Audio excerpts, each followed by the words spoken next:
এই দুধ দিয়ে কি করবেন? তোমার উত্তর এখানেই আছে বাবা। মানে? আমার সাথে মসজিদে চলো। তবে মনে রেখো, এক ফোঁটা দুধ যেন এই গ্লাস থেকে নিচে না পড়ে। যদি পড়ে তাহলে তোমার প্রশ্নের উত্তর পাবে না। পড়িস না।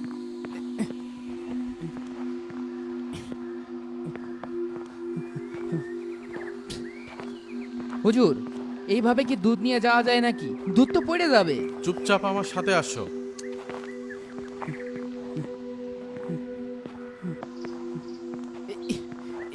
পড়িস না। ওরে আল্লাহ রে, কি মুসিবত!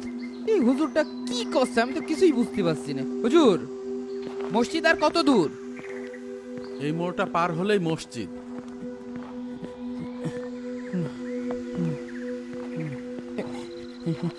এবার দাঁড়াও।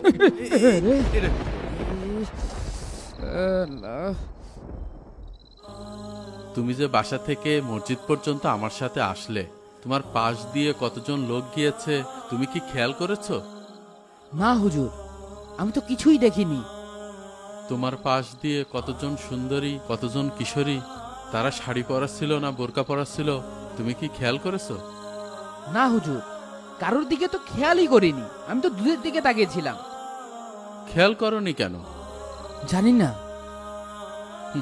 কারণ তোমার পুরা মনোযোগ ছিল এই দুধের গ্লাসে, যেন এক ফোঁটা দুধও না পড়ে।